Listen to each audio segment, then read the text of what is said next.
Hey everyone, welcome to Ex-Fundie Diaries. My name is Elly, my pronouns are she, they, and this video is about my husband.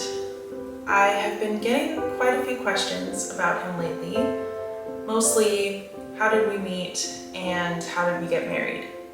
And I think people have been curious about this lately, partly because of my courtship versus dating video. As I shared in that video, I was not allowed to date growing up, only to court. And I've also mentioned before on my channel that my husband was not raised fundamentalist like me. So people are wondering, how did that work? How did we get married if he wasn't a Fundie and I was only allowed to marry someone that my dad approved of?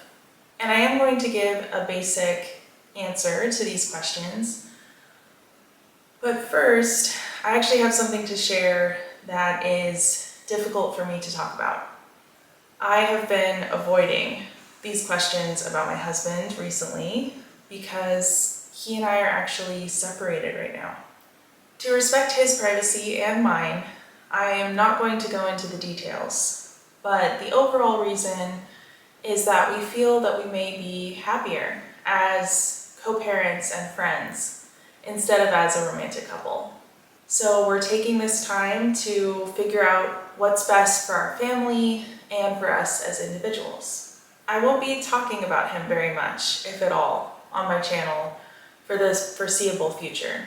But I do want to answer the questions about our origins because meeting him and marrying him is a very important part of my story, and it always will be. And no matter what happens, I will always be so grateful for him in my life. We met at work when I was 20 years old. This was my first job that wasn't working for my dad or for his company. And I was living with my grandparents at this point because I had moved out to live with them at age 19. But I was still going over to my parents' house a lot and spending a lot of time with my family. Partly out of guilt, the guilt that I felt at disobeying my parents and moving out, but also to spend time with my siblings.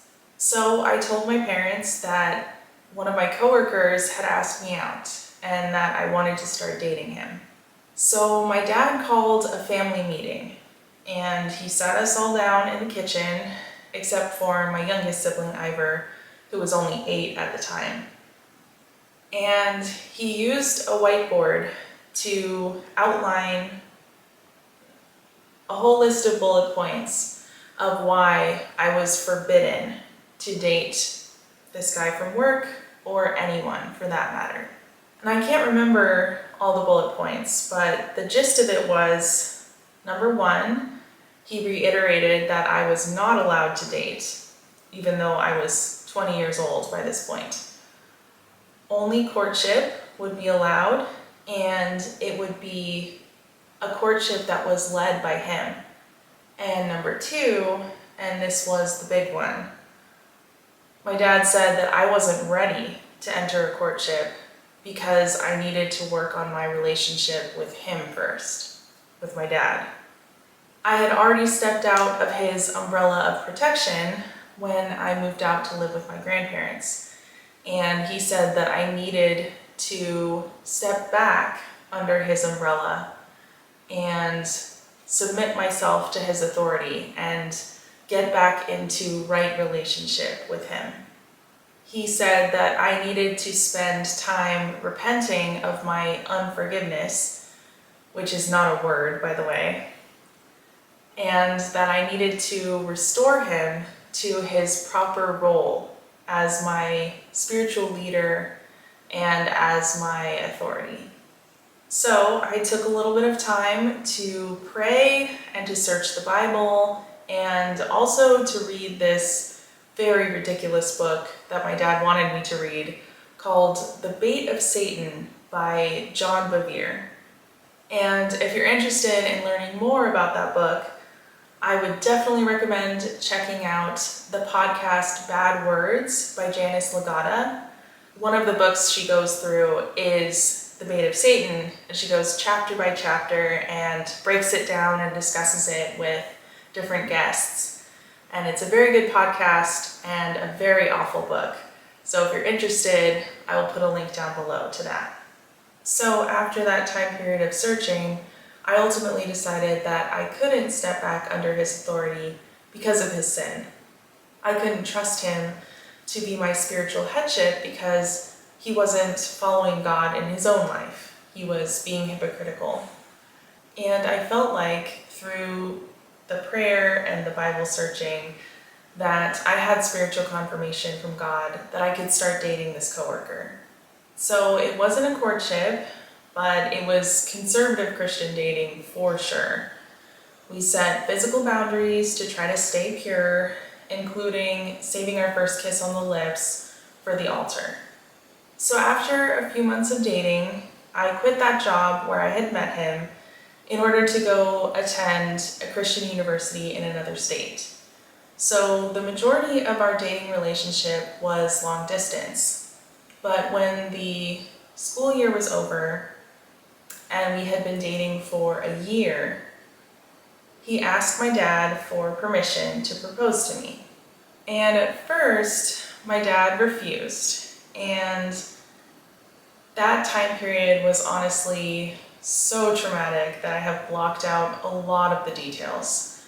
But I remember that we would have a lot of meetings with my parents where we would present our case to my dad, and he would argue with us and lecture us and give us homework like listening to Focus on the Family. And eventually, he did decide to give us his blessing. And looking back on this now, I think that he knew that I was just going to do it anyways, and so he would rather be involved. Because I had already disobeyed him twice. Once moving out at age 19, and once by dating at age 20. So I had proven to him that I could disobey him. And I think that he saw that that's the direction that it was going. And that's why he gave us his blessing, begrudgingly. Our engagement was 2.5 months, and then we were married. I have made some videos before about my wedding and about our honeymoon. And I also have a video where I answered some questions about my husband. So I will put links to all of those videos down below for anyone who would like to watch them. I hope that this video has cleared up any confusion and has hopefully made the timeline of my story more clear. Thank you so much for watching, and I'll see you in the next video.